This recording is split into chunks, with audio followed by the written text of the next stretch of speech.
सुप्रभात। आप सभी विद्यार्थी विद्या अध्ययन कर रहे हैं। इसी शुभकामनाओं के साथ कक्षा 12 के विद्यार्थी हिंदी के अंतर्गत संस्कृत दिग्दर्शिका में कुछ संस्कृत के गद्य एवं पद्य में रचनाएं और उसका आप सभी को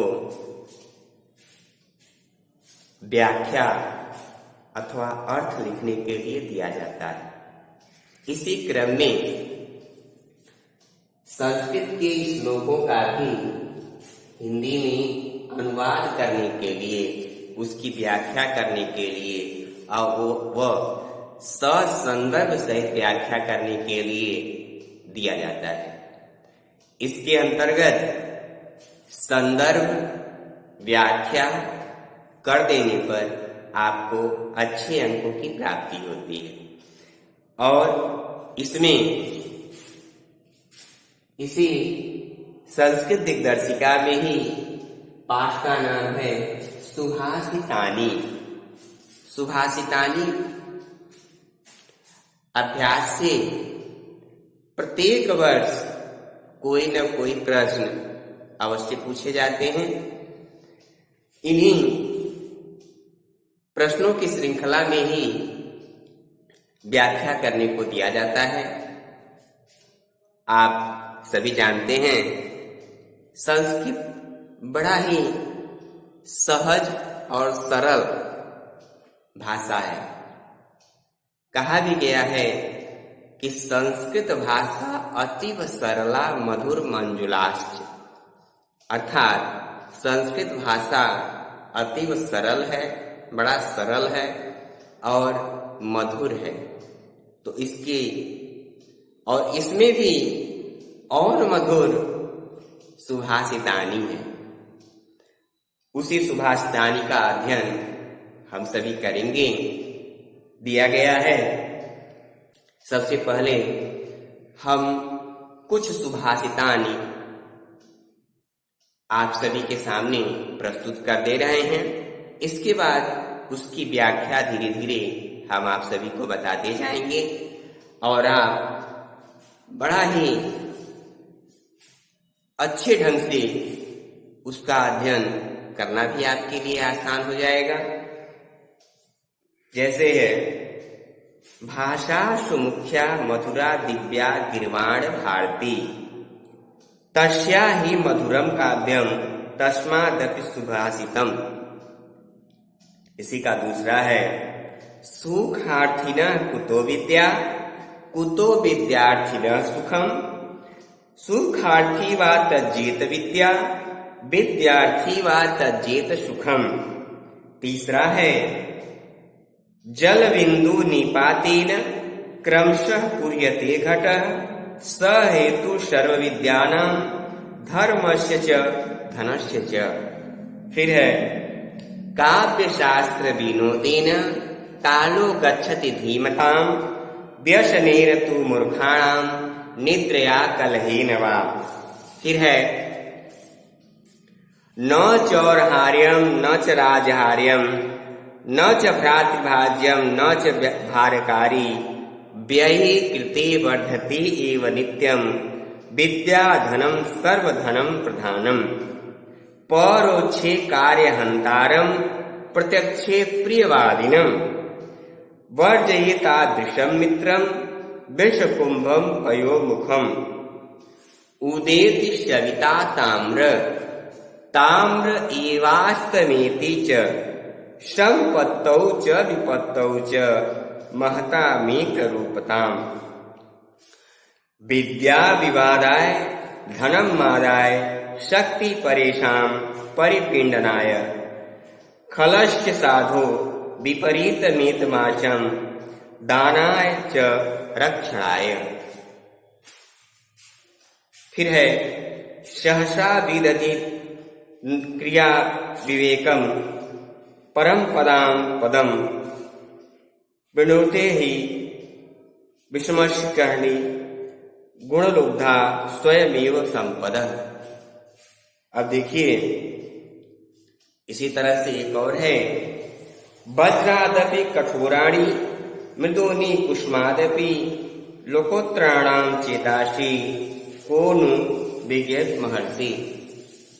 इसी तरह से अब इसकी इन सभी का सबसे पहले हम अनुवाद या व्याख्या करके आप सभी को के सम्मुख प्रस्तुत कर देते हैं।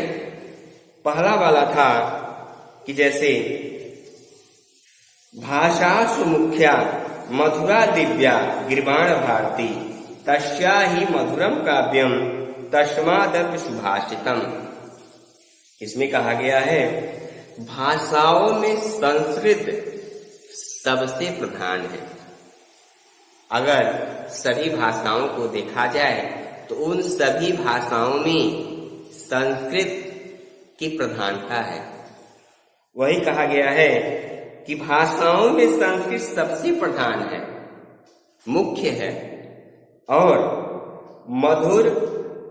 मधुरता के साथ यह अलौकिक भाषा है। यह बड़ी ही सुंदर है, अलौकिक है। उसमें अधिक मधुर उसका काव्य है। अगर उससे कहीं अधिक देखा जाए तो उसका काव्य और मधुर है, और उस काव्य से भी अधिक मधुर उसके सुभाषित वचन अर्थात जो आप पढ़ रहे हैं सुंदर वचन या सुंदर युक्तियां हैं। यह बड़ा ही प्रिय लगने वाली वाणी है। इसके वचन अत्यंत सुंदर हैं, काव्य इसके सुंदर हैं और सुभाषित वचन तो अत्यंत सुंदर ही सुंदर है, अर्थात परम सुंदर है। फिर है सुखार्थिनः कुतो विद्या कुतो विद्यार्थिनः सुखम सुखार्थी वा तज्जेत विद्या विद्यार्थी वा तज्जेत सुखम। अब इसमें है सुख चाहने वाले को विद्या कहाँ प्राप्त होती है। अब विद्या प्राप्त करने वाले को सुख कहाँ प्राप्त होता है।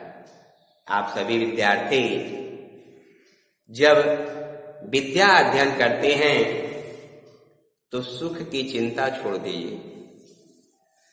सुख वह प्राप्त करता है जो विद्या का त्याग कर देता है। दोनों एक दूसरे के विपरीत हैं।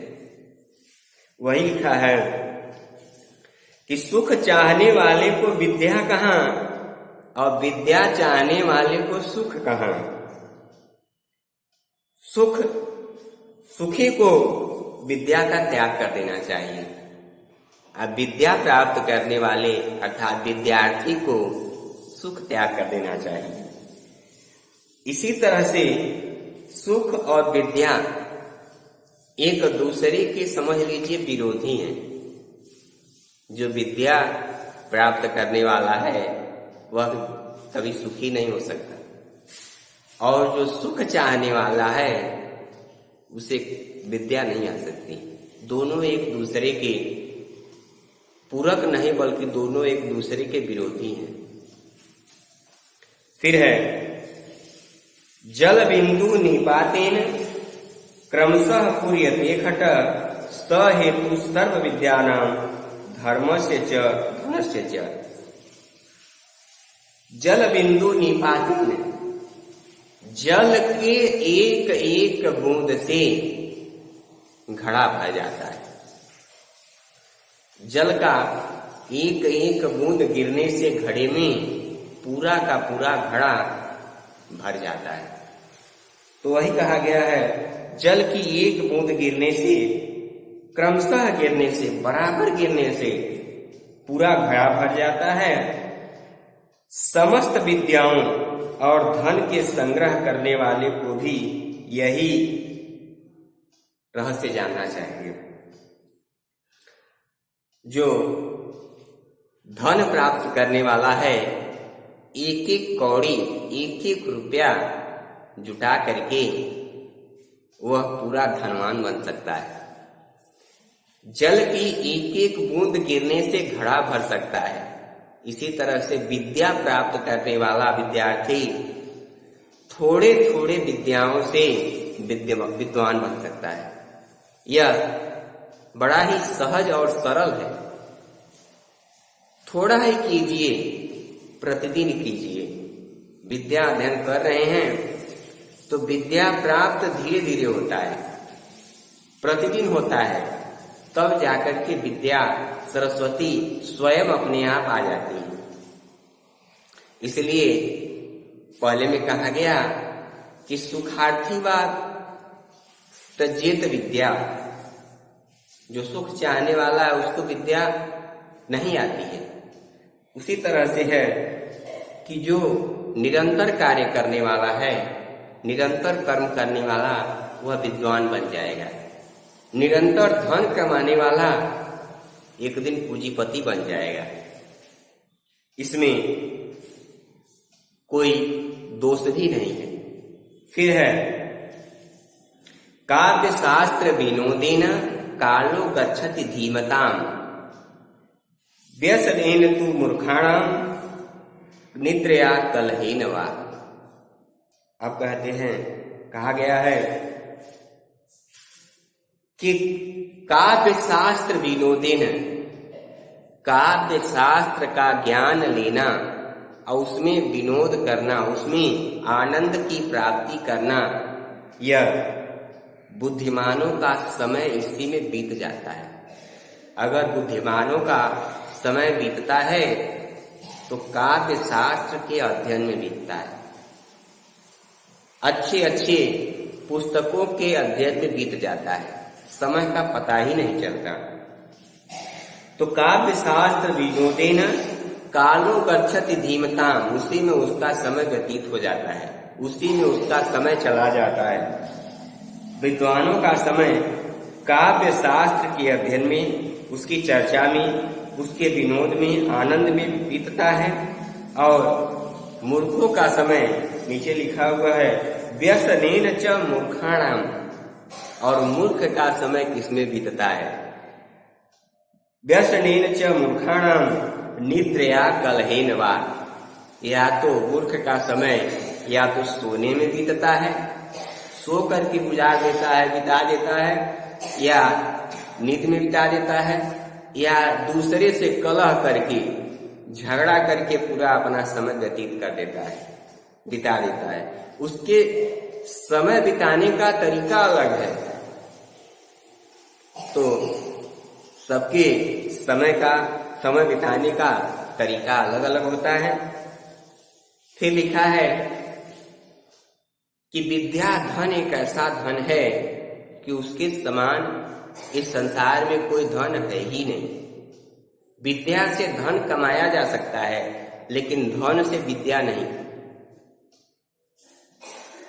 लोग कहते हैं कि विद्या रहेगा तभी धन कमाया जा सकता है, और धन रहेगा, कितना ही धन पड़ा है, जब समय बीत जाएगा तो विद्या नहीं आ सकती है।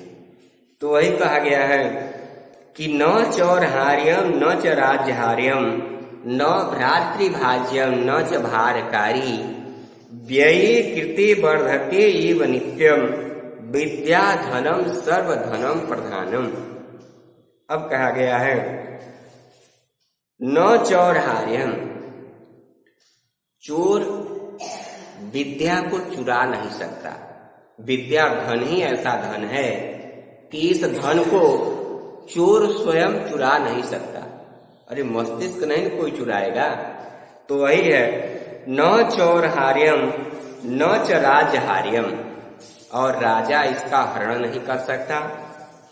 न भ्रातृभाज्यम, और न ही यह भाइयों में बांटा जा सकता। न च भारकारी, और न ही यह भार है, न ही यह भारी होता है। विद्या कहाँ भारी होगा, किसके लिए भारी होगा?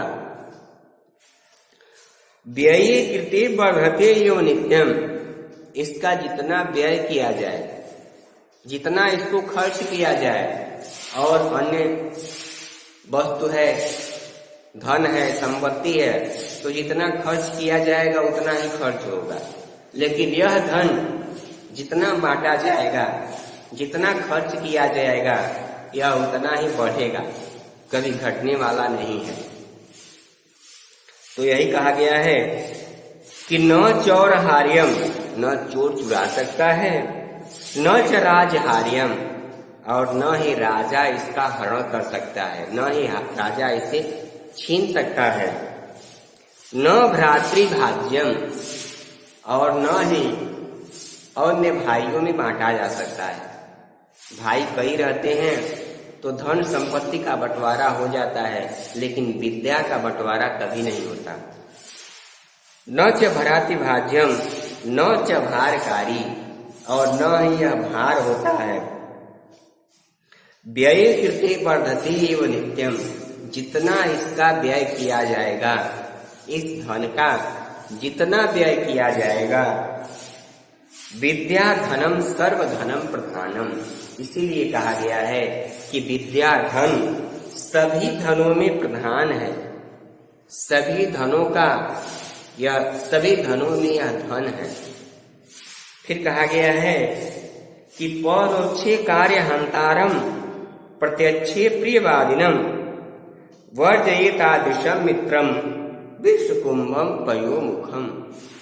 कहा गया है कि परोक्षे कार्य हंतारम, कोई ऐसा भी व्यक्ति होता है जो पीठ पीछे कार्य को बिगाड़ देता है, खराब कर देता है। प्रत्यक्षे प्रियवादिनम, अप्रत्यक्ष में आकर के, किसी के सामने आकर के वह मीठा मीठा बोलता है, अच्छे ढंग से बोलता है, तो वही कहा गया है प्रत्यक्षे प्रियवादिनम वर्जयेतादृशम मित्रम। उस मित्र को, ऐसे व्यक्ति को हमें त्याग देना चाहिए, ऐसे मित्र को हमें छोड़ देना चाहिए। वर्जयेतादृशम मित्रम विषकुंभम पयोमुखम, जिस तरह से घड़े में विष भर दिया जाए और ऊपर से दूध भर दिया जाए, तो देखने में तो वह दिखाई दूध ही देगा, विष नहीं देगा, और उसको पीने वाला मृत्यु को प्राप्त होगा। तो वही है कि परोक्ष कार्य हंतारम, पीछे जाकर के, पीठ पीछे काम बिगाड़ने वाला, मुंह पर अच्छा बोलने वाला, उसी तरह से त्याग देना चाहिए जिस तरह से विष भरे घड़े को ऊपर से जिसमें दूध दिखाई दे, ऐसे को हमेशा त्याग देना चाहिए, छोड़ देना चाहिए। फिर है उदेति सविता ताम्र एवास्तमेति च संपत्तौ च विपत्तौ च महतामेक रूपताम। यह है उदेति सविता ताम्र, उगता हुआ सूर्य हमेशा लाल होता है। उदेति सविता, सविता माने सूर्य, ताम्र अस्तमेति एवास्तमेति च, और डूबता हुआ सूर्य भी लाल ही होता है। उगता हुआ पूर्व में उगता हुआ सूर्य भी लाल होता है, और पश्चिम दिशा में डूबता हुआ सूर्य भी लाल ही होता है। संपत्तौ च विपत्तौ च, इसलिए हमें संपत्ति में अर्थात अधिक धन आदि पर भी हमें झुक जाना चाहिए। संपत्तौ च विपत्तौ च महतामीक रूपताम, हमें एक रूप से रहना चाहिए, न हमें अधिक दिखावा करना चाहिए और न अधिक हमें धन का इतना संचय कर लीजिए कि आप उस धन को किसी को न दीजिए। तो संपत्तौ च विपत्तौ च, संपत्ति के समय भी और विपत्ति के समय भी, दोनों समयों में हमें एक जैसा रहना चाहिए। विद्या विवादाय धर्म मादाय शक्ति परेशान परिपीडनाय खलस्य साधो विपरीत मित जनानाम दानाय रक्षणाय। इसमें कहा गया है विद्या विवादाय, कुछ व्यक्ति ऐसे होते हैं जो थोड़ी सी विद्या पा जाने पर उस विद्या से विवाद करने लगते हैं। तो विद्या विवादाय, विद्या विवाद के लिए नहीं होती है। विद्या अपनी स्वयं के लिए होती है। विद्या कभी विवाद के लिए होती ही नहीं है। तो विद्या विवादाय, विद्या से विवाद नहीं किया जाता। विद्या विवादाय धनम मादाय, और धन, कभी कभी ऐसा होता है धन प्राप्त हो जाने के बाद व्यक्ति घमंड करने लगता है। धनम मादाय शक्ति परेशान, और शक्ति, किसी के पास अधिक शक्ति मिलने पर वह दूसरों को परेशान करने लगता है, दूसरों को क्षति पहुंचाने लगता है। परिपिंडनाय, दूसरे को परेशानी पहुंचाने लगता है। खलस्य साधो विपरीत, और एक स्थिति ऐसी भी होती है जो साधु लोग होते हैं वह विपरीत कार्य करते हैं। अर्थात विद्या मिलने पर विवाद नहीं करते, धन मिलने पर घमंड नहीं करते, और शक्ति मिलने पर दूसरों को परेशान नहीं करते बल्कि उनकी सहायता करते हैं। और धन से दान करते हैं, ज्ञान से ज्ञान बांटते हैं, और शक्ति से दूसरों की रक्षा करते हैं। अन्य लोगों को मिलने से अन्य चीजें मिलती हैं।